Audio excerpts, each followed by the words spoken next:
is up? What is up, YouTube boxing family? We got some breaking news. We're gonna be talking about Marquis Taylor and um, who's that other guy? Sebastian Fundora. So yeah, let's get right into it, man. Marquis Taylor, for those of you that don't know, he's a 28-year-old fighter. Um, that fights at 154 now, but basically, I got some good news, and I figured that I share with you guys because he's a decent fighter, and I figured I give him a little bit of shine. But yeah, let's get right into it. Marquis Taylor called out Sebastian Fundora. Um, I think this is a very, very good fight, but let's talk about this matchup because nobody don't know too much about Marquis Taylor. He's that black dude that had a draw with Mr.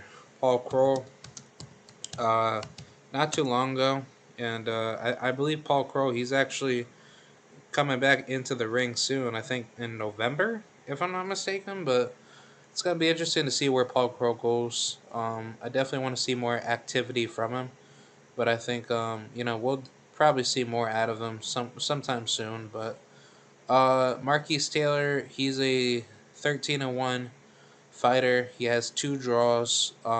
He only has one KO, but don't be surprised or don't be fooled by his KOs. He is a very, very good fighter.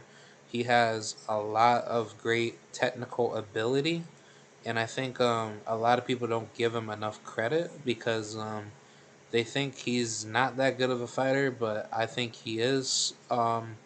He has great ring IQ. That's another big issue that a lot of people don't want to bring up. He's definitely gotten way better from the competition. He's fought guys like Jimmy Williams, who's obviously not that good anymore, but when he was good, he was undefeated. So he definitely um, outclassed him. That was a good fight, and surprisingly, he fought Kermit Cintron, obviously not super duper prime time Cintron, but that was a no contest. But yeah, he's been in there with Paul Crow, Lucas Santa Maria. Some people think he actually won both of these fights, so if anything, he should be 15-1. But I mean, either way, he's a good fighter, man. It's just that he just needs to shine. The biggest issue was just that he definitely took a major hit on his career, where he literally took 2 years off. I don't know what happened with that situation. That was back from 2019 as of October 4th, heading into his 2021 debut on October 23rd. So I don't know why he did that. Maybe there could have been manager or promotional issues. I don't blame him for having those issues, but the ring activity is definitely questionable. Um, Obviously, not a lot of fighters can disclose that, but for the very few that can, uh, I don't blame them. But let's talk about this fight.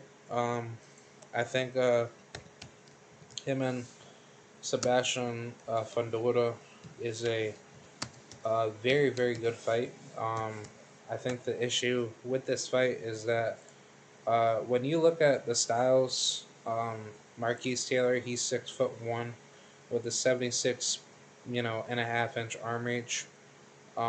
He obviously doesn't have the height advantage. Same thing with the reach. Fundora is a absolute monster. I think with Fundora's height, that might be the issue. He has an 80-inch reach, so that's a 4-inch arm reach differential. But I don't see Fundora really having any issue with using his jab against Marquise. But I think Marquise will have the advantage in athletic mobility.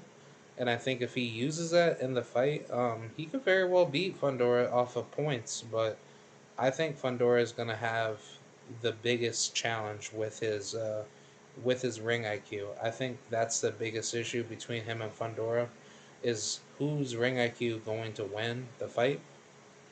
And I think Marquis Taylor, he has skills, but the issue with him is that if he goes blow for blow, I think that's gonna be his downfall.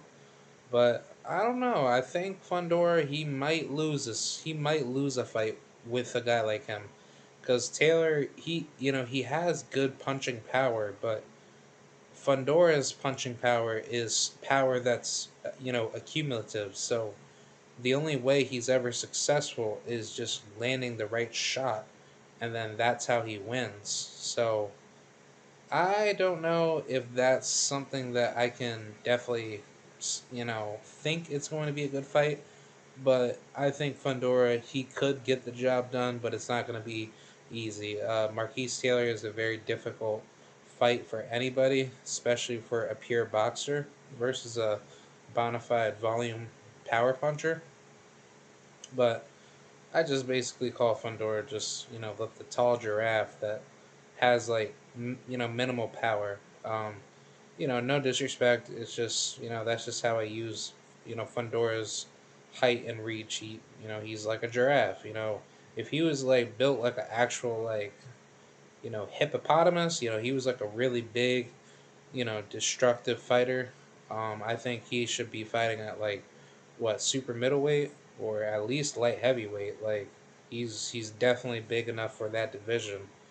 And it's like Fundora does not need to be fighting at 154. I mean, granted, he's able to make the weight now, but I think a couple years down the road, like it's gonna start getting harder, and I think his time frame is gonna be very futile at 154. So I guess we'll find out. But either way, um, I think this is a good fight.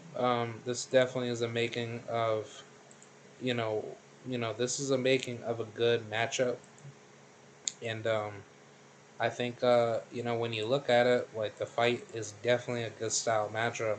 A pure boxer versus a bona fide, pressure fighter like him.